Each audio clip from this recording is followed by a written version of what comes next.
Hi, Matt. Hello, everyone. It's Kevin Jackson. I'm here in the Airstream. As I said, it's raining this morning, but I got an opportunity to work from anywhere. So I'm doing an interview this morning with Matt Crawford. Matt Crawford, who is the director of product marketing at Citrix. Good morning, Matt. You're from Fort Lauderdale. Good morning, Kevin. Yep, Fort Lauderdale. Happy to be here. I wish I could say we were dry down here, but we were pretty wet as well. But real happy to join you today, and excited to talk about Citrix Workspace. Great. Well, thank you very much. I caught the big purple machine here yesterday and been sort of enjoying my time here. I got kind of quiet and dark last night in the middle of the woods here. But so, are you responsible for the marketing across all of Citrix, or what specific areas? I'm based here in Fort Lauderdale at our Hmm. headquarters, and I work in product marketing for Citrix Workspace, which is a pretty big part of the portfolio. Basically, providing this digital work experience for employees, and it encompasses several different technologies, and I'm sure we'll get into that as the conversation unfolds. But it's exciting for me. It's exciting times really because of all the things that are happening in terms of people really rethinking how work gets done and being Right. kind of in the center of that with Citrix. So it's an exciting place to be. This is something, things have really changed dramatically. Last year, I'll be talking to people about digital transformation and the need to be able to work from anywhere and putting all your business processes, on the cloud and digitalization and all that. And people say, yeah, we need to do that in about 4 or 5 years. And then all of a sudden, boom, it's like a immediate requirement. And all those projects that people had on the shelf that we're going to do in 2 or 3 or 4 years or didn't have funding all of a sudden had funding, and this became a real thing. How did that affect you? I mean, you probably didn't expect to have such a huge requirement globally, for this type of your product. I mean, they were ready, they were on the shelf ready to go, it seems. Right. Well, it's interesting when you say personally, how did it affect me? So I'm in marketing, right? And so, Yeah. you start off 2020 with a marketing plan and lots of things that you think you're going to do. And then early in the year, we kind of ripped that up. On the flip side of the equation, you're right when you say that our products were actually positioned well and the functionality of our products were in high demand, or still are in high demand. Hmm. And so when I say rip up our marketing plan, it wasn't so much that we had to kind of invent something from scratch. It was more that we had to focus on one specific component of it, really almost to the exclusion of all others for a short time, because that was so critical for people being able to quickly enable remote work, and make sure people are aware of the functionality, the capabilities. Again, speaking from a marketing person perspective, Right. we had to pivot and enable our sales team to do that in response to what customers needed. So we were able to, marshal the forces. And then the other aspect, you want to, mention how it affected me personally. As a Citrite, we always have Yeah. the mantra of being able to work from anywhere, and we put it to the test, right? I was definitely one of those people that was in the office most days, and then was remote, obviously 100%. And you know what? It worked out fine. I've got myself set up. You can see my little home office here that Right. Right. basically haven't been in the office in I don't know how many months now, 8 months. And so, just like everybody else, we at Citrix are experiencing the same kind of remote work phenomenon. Fortunately, we have our products to rely on, but Yeah. Yeah. so it's been a relatively smooth transition from that point. Well, one thing, being in marketing, I can imagine you sitting around the table saying, "Okay, this is supposed to improve organizations, improve the employee experience," and you're sort of saying, "Well, we hope this works."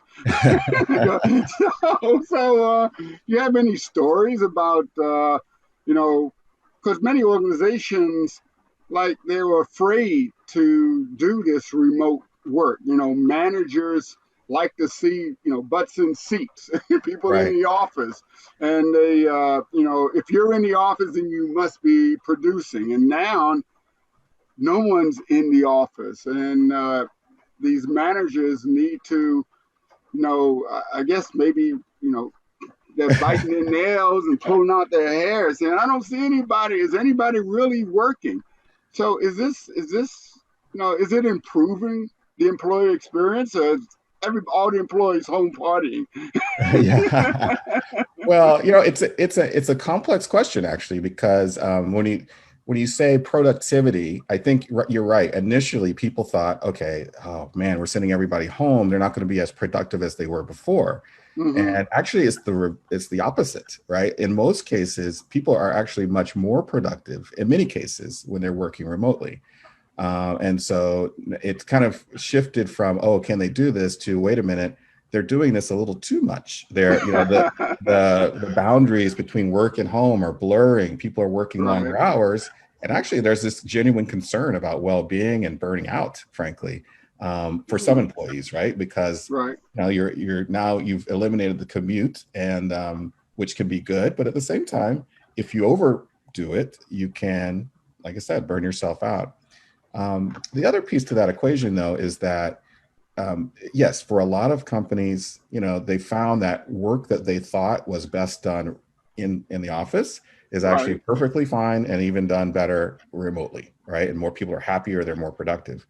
But we have to acknowledge that in some cases, first of all, some people never went home, right, to work, right? Some Right. people Right. are, whether they're essential workers or frontline type of workers who are, I was meeting with an oil and gas company just yesterday, as a matter of fact, and they were talking about how, our field workers, the people out, in the field, there's no concept of, doing that at home from a computer, right? So Mm-hmm. there's a big section of the population for whom they never went home. So you have to enable them from an IT perspective. And then there's what we're finding now is there's this middle ground happening as people recognize that, okay, in some cases, 100% remote works perfectly fine. In some cases, you need that flexibility and sometimes in-person collaboration to really achieve what you're doing. And so from an IT perspective, if, as an IT leader, when I talk to folks, what they're really struggling with is, okay, how do I be flexible? How do I enable kind of an all of the above solution and have that platform that can help me do it? Because, if you have a crystal ball that says exactly how 2021 is unfolding, Right. then let's go buy a lottery ticket. But most people, they know they have to plan for that eventuality of either Yeah. of both, not either or.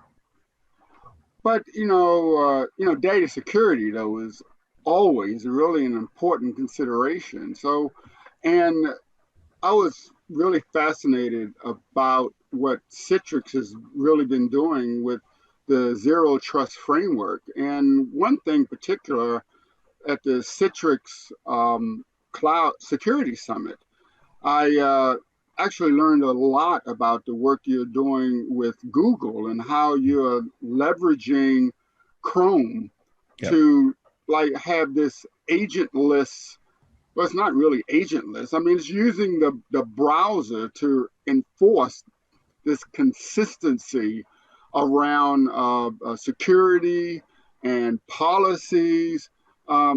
Consistency and standardization is something that enterprises typically don't have. How what's the real story here? Yeah. With the security aspect. Well, yeah, you mentioned consistency and being able to apply these policies. I think there's been a paradigm shift over the last several years, right? Mm-hmm. In the old days, there was this okay, lock it down. I'll call it the castle and moat security approach, Right. right? Right. Get your arms around everything, and then allow access. But the kind of unfortunate side effect is that if you allow access, they have everything inside the kingdom, Mm-hmm. and so that can be problematic. And that idea evolved. People realized that the kingdom of your data center expanded to the cloud, and so that created problems. But then we kind of kept that same paradigm. It's like, okay, we'll make it virtual. We'll make a virtual moat around our castle. Right. Right. And that helped for a little bit, but it's that paradigm has actually been shaken even more and more this year. And this zero trust concept has been coming along for several years. But as you mentioned, with or digital transformation and all these Right. other concepts that got accelerated with the pandemic, this is another one that people were thinking about for a long time. And now and it just sort of really put it in harsh relief. And the reason is this castle and moat approach is, from an all or nothing perspective, can lead to actually security concerns, right? You have a device and you say, okay, I'm going to trust this device. It comes into the kingdom of your data center, Right. and then all bets are off. And so really the zero trust approach is, okay, we're going to authenticate, but we're going to have people have access to just the things that they need, just the application they need, and then continuously monitor and evaluate. So once they're in, you don't trust them. You keep Right. evaluating and monitoring. And that's it's a different way to think about security that people are embracing. Now, when it comes to Citrix, we've been thinking along these terms actually since the evolution of the company, to be honest with you. Now, it wasn't called zero trust, but this idea that you don't necessarily, provide the keys to the kingdom as a security model has been there from the beginning. And you mentioned the partnership with Google, that's been around for a long time as well. And they don't trust, you don't need to trust what's on the device. In fact, on a Chromebook, there's not a whole lot on there, right? It's just the web browser. So you've eliminated a whole angle of attack, right? By having viruses and things like sitting there on a device and keyloggers and all these kinds of things that are sitting there. But you still need to access corporate resources. And so the partnership with Google, started with virtualization, accessing a virtual desktop in the data center and being able to get that and just see the presentation of that. And now it's evolved even further, as you mentioned, in terms of just directly accessing SaaS applications so that it just provides this seamless and secure experience, like you said, through a web browser. That's a zero trust experience, meaning that we're constantly assessing the security posture and enabling people to have choice of device, like Chromebooks, for example. Wow, that's pretty fascinating. So, how is this going to evolve in the future? I mean, this whole nirvana of unlocking the potential of your employees and giving them really the freedom to be productive from anywhere, like an airstream. Right. So, how is this going to evolve? Well, what we're seeing more and more is that, the old way of thinking of, look, if I just give people the tools as an IT professional, right? If I just give people, okay, you have your laptop, we're good. Oh, you need applications. All right, you have your applications, we're good. And where we see things evolving and where Citrix is moving is not just giving people the tools to do work, making that work that they do frictionless and removing the roadblocks that are in their way that you may not have even thought are there. And one of the things is, I mentioned this digital work experience that Citrix Workspace provides. It's unified. It brings everything together. And we talked about security, but it's also intelligent in the sense that it's not just that we provide the applications. We actually make getting work in those applications easier. There's so many cases where and workflows where there's an application that you only use once in a while, just as an example. And you have to remember how to access it. A lot of people are familiar with the PTO example, or maybe requesting a service ticket in ServiceNow or things like that you do very infrequently. But in order to do that task, you have to open up the application, navigate through the application, select the right buttons. And so it actually adds a lot of friction, especially when you multiply this over several applications. So providing a way for people to just complete discrete tasks within their workspace is actually, we think of it as a game changer, removing that friction and freeing people to kind of get deep and focused in the work that they really are hired to do. Okay. Well, great. So I really appreciate you taking the time to talk with me about the future of work. I've really enjoyed learning so much about Citrix and what they have done and how they're changing the future and really protecting the enterprise data, no matter where it is. Yeah, and I really appreciate that we've kind of gone back and forth between employee experience and security and talking about the Hmm. two topics at the same time, because it really is hand in hand, right? You can't have one without the other. The Right, right. security goes along with having a great experience, and you can't have a great experience and not have it be secure. So that really we have to talk about those things hand in hand. So I appreciate the conversation. No, thank you very much. And this has been a great experience for me. So everyone, thanks a lot, Matt, and thank you, Citrix. Today's my last day in the Airstream, but hopefully I'll get an opportunity to unlock my potential again. So All thanks a right. lot, Matt. Thank you, Kevin.